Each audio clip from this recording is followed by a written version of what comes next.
Hey my bookish friends, welcome back to my channel. My name is Jules, and in this video I am going to be reviewing some recently published Netgalley eARCs that I read. So I have 4 books that I want to share my thoughts with you. These are the first 4 books that I have reviewed for Netgalley. So I'm fairly new to this. I have just started requesting books and reading books. Obviously they are eARCs, so I do not have the physical copies. I read them, through my phone or my Kindle.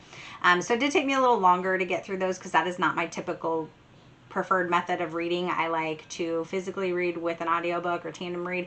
Obviously these books I did not have access to audio, so it took me a little longer to do them.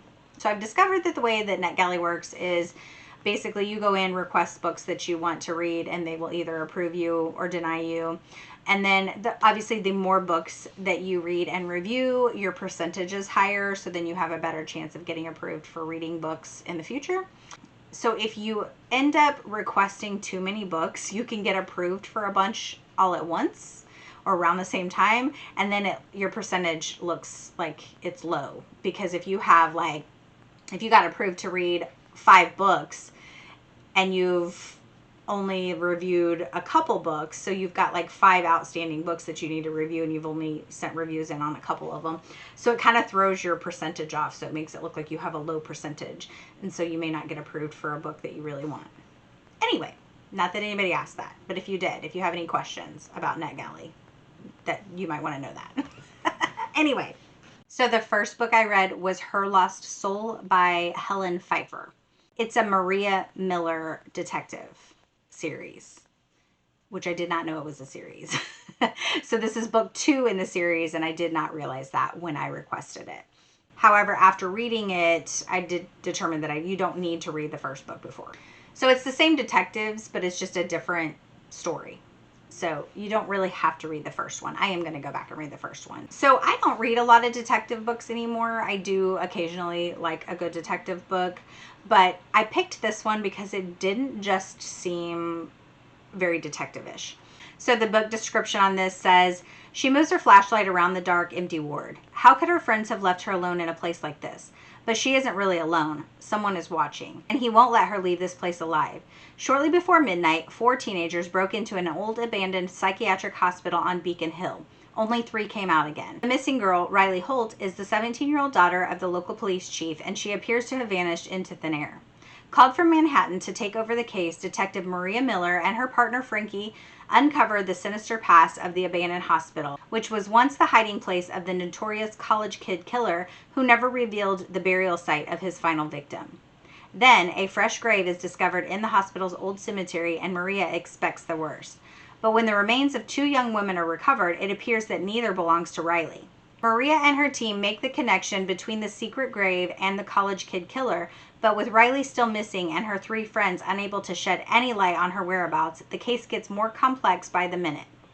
So there's like a ginormous synopsis of this, so I'm not going to read all of that. So I read this book early March, and this book was published February 28th of this year. And I ended up giving this book 4 stars. So I did really like it. So these teens go into this abandoned psychiatric hospital. They hear things, they get separated. So like they take off and then they don't all come out.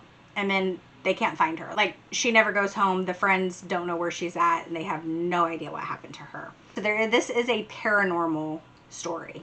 Definitely has spooky, supernatural vibes to it.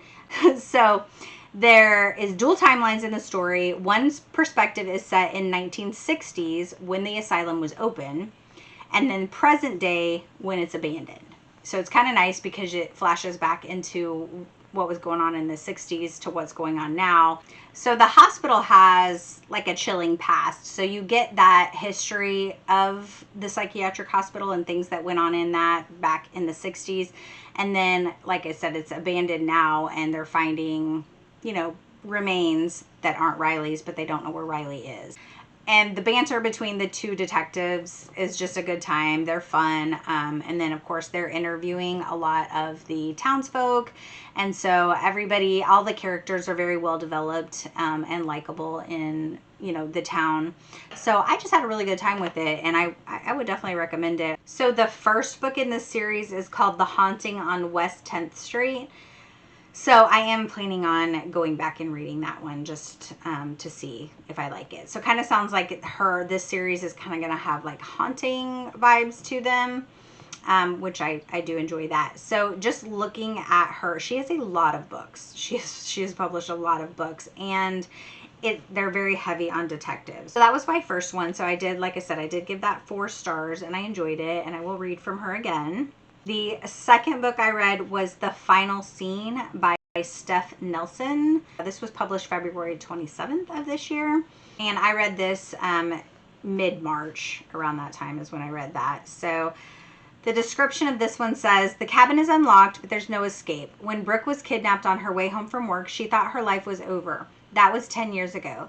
She's been held captive in an isolated cabin on the Oregon coast ever since, scrambling to follow her kidnappers' twisted instructions to the letter. Because the price of a mistake is death. But when a new victim shows up, everything changes, including the rules, and this time, the only way to survive is to break them. This book pulled me in really quick.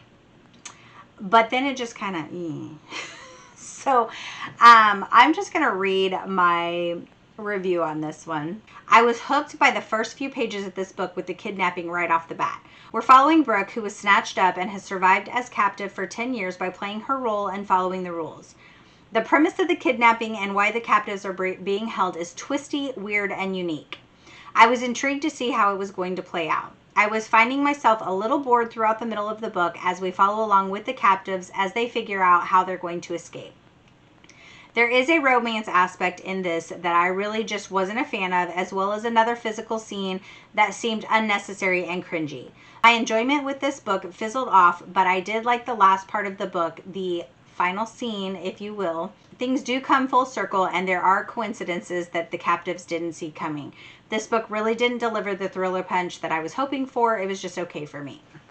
So, like I said, right off the bat, we have a kidnapping. She's being held captive, but then it just kind of follows along there. Literally, these people are captive in this area. I'm not going to tell you where they're being held captive at, and they're just kind of left on their own. Like they can get up and they can walk around and they can cook and they can go to the bathroom and shower and do whatever, but they can't escape. And there's a reason they can't escape. And so, which I'm not going to tell you that because that would be a spoiler. So there's a reason they can't escape, and if they try to escape, they're going to die. But their kidnapper wants them to play out like a scene, like a scenario. So each person is their own character in this play, if you will, that the kidnapper wants them to do. So they each have parts they have to do, and if they don't do those, then they have consequences. So that is, it's just kind of weird. It's unique. It's twisty. But there is a part in the middle that I just felt like was like unnecessary. And there is like a romance that happens. And I'm like, to me, I mean, at first I'm just like, who the heck's going to have a romance in the middle of being kidnapped? You're trying to escape, or you want to escape. But I do also kind of understand that if you're being held captive for so long, and these people are the only people that you have access to make connections with and talk to, that I could see how you could form relationships with somebody. Anyway, so it was just okay for me. It was just a kind of a middle of the road okay. I don't know that I would recommend it to anybody. Like I mentioned in my review, it did not have like a super thrillery vibes. It started off that way, and then it just kind of fell flat for me. The third book I read was A Marriage of Lies by Amanda McKinney. This was published on March 29th of this year. I read this in early April. And the synopsis of this says, beneath the surface of every marriage, there are secrets. This one is deadly. My husband is lying. The minute he came home with alcohol in his breath and unable to look me in the eyes, I knew it. We used to be in love, the intense, I can't be without you for a second kind, where it hurts deep to be apart. But now we're the couple that keeps secrets from each other. We hide the truth. He thought I wouldn't find out. I'm a detective. It's literally my job to uncover clues and solve mysteries. I know what he did, and now I'm sitting here in a police interview being asked the question, did you kill her? To which I utter one life-shattering yes. A jaw-dropping, twist-filled emotional roller coaster of a read for fans of Gone Girl, The Perfect Marriage, and The Girl on the Train. So I had a good time with this one. I actually rated this 4 stars. I have not read from this author before. So there are multiple point of views. Most of the story is told through Rowan, who is a homicide detective, and her therapist, Amber. So in this, the bodies of 3 women have been discovered with mutilated markings, and Rowan and her partner are working to solve the case and catch a serial killer. So both Rowan and her therapist Amber are trying to maneuver through their day-to-day lives and strained marriages. So in my review, I said there are secrets, lies, and jealousy in both of their lives, and you feel like you're working 2 different puzzles and trying to fit all the pieces together. All the characters are well written, and the plot comes together nicely with a twist at the end. This is a great psychological thriller, and I will definitely pick up more books from this author. So you've got Rowan, who is like the main character. You've got what's going on in her life and all these pieces, and her working with her partner trying to solve these murders. And then you've got Amber, who's her therapist, who also has her own issues going on. Different stuff happening that you knew somehow was all going to maybe work itself around to come together, but you didn't know how it was going to come together. There was a twist at the end that I was not expecting. So it was a fun time. So I would definitely recommend this book.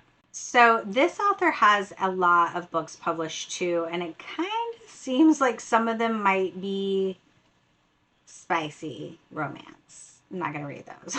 She does have a book called The Stone Secret that came out in August of last year. That looks like it is a thriller. It says for fans of Gillian Flynn, Geneva Rose, Karen Slaughter, and Lucia Jewell. So that sounds like a plus for me. I'm actually gonna mark that as one to read while I'm sitting here looking at this. And then the last book that I read was The Dare by Natasha Preston. This one was published on May 7th, so just last week. I have read from this author before. I actually have 7 of her other books on my shelf. So me and my daughter really like her. She is a YA author. If you like YA books, then this is a good author. A lot of her titles are just very like simple. So she's got like The Cellar, The Cabin, The Lake, The Fear, so The Lost, The Island, The Twin, The Haunting. So they're just very the whatever. But I do enjoy a lot of her books. Unfortunately, I did not like this one as well. I only gave this one 3 stars. But let me tell you what the synopsis is. As senior year comes to an end, senior pranks are just beginning. It all starts innocently enough. Marley and her friends, Atlas, Lucia, and Jessie, egg houses, set chickens free on the quad, and fill the principal's office with glitter-filled balloons. But when Jessie accepts a dare to drive Danger Alley, a 10-mile stretch of winding road that's notorious for car wrecks, with no headlights, things take a turn for the worst. Now, the 4 friends are bound by a tragic accident and a dark secret that threatens their bright futures. So there's a family of brothers, and they always give out these pranks every year. So they make these seniors do pranks. They basically like get dirt on their classmates, basically forcing them to do these dares. So they're like, this is your dare. If you don't do it, then this is going to happen to you. Previous year, there was a girl who didn't want to do one of their pranks, and then they basically told a secret or made up a secret, something that wasn't even true, and it basically destroyed her reputation. So all the kids, all the seniors in school are like, we have to do these dares, or even if we don't have any secrets, something bad's going to come out. As the synopsis says, they take this dare, they go out, something happens, and they try and hide it. I'm obviously not going to say what happens, but you can probably guess what's going to happen. But a tragic accident happens, and they decide to cover it up and take the secret to their graves, but someone saw what happened and is starting to send them threats. The tension is high between them. Arguments start between the friends, and they start pulling away from each other, basically like who's gonna crack first type of thing. The majority of the book gives very similar vibes to I Know What You Did Last Summer. So if you've seen that movie, then you know what this book is about, basically. The ending does have a twist that I did not see coming. So, I mean, that was good that I didn't see that coming. But, like, the majority of the book just felt very, like I already knew what was going on because it's very similar to that. So that's mostly the reason that I only gave it a 3 stars. But I will say, I'm still going to plan on reading from Natasha Preston because if you like YA thrillers, Natasha Preston has good books. And I do really like her books. or I wouldn't have 7 of them on my bookshelf. So will I put this one in my collection? Probably not.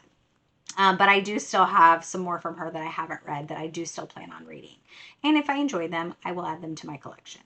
That is all of my eARCs that I have reviewed so far. I have 3 on deck right now that I need to get to. So my goal is to obviously review them close to, because all of these are already out. I need to pay attention to the dates better, because I don't want to request books that are very close to coming out, because then I like immediately have to read them.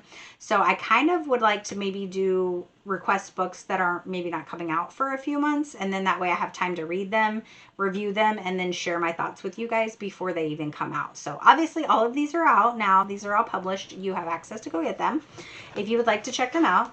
So that is it. So I hope you enjoyed this video. Let me know in the comments below if you have read any of these books or if you plan on picking any of these books up. And until my next video, friends, be yourself, be awesome, be kind. Bye.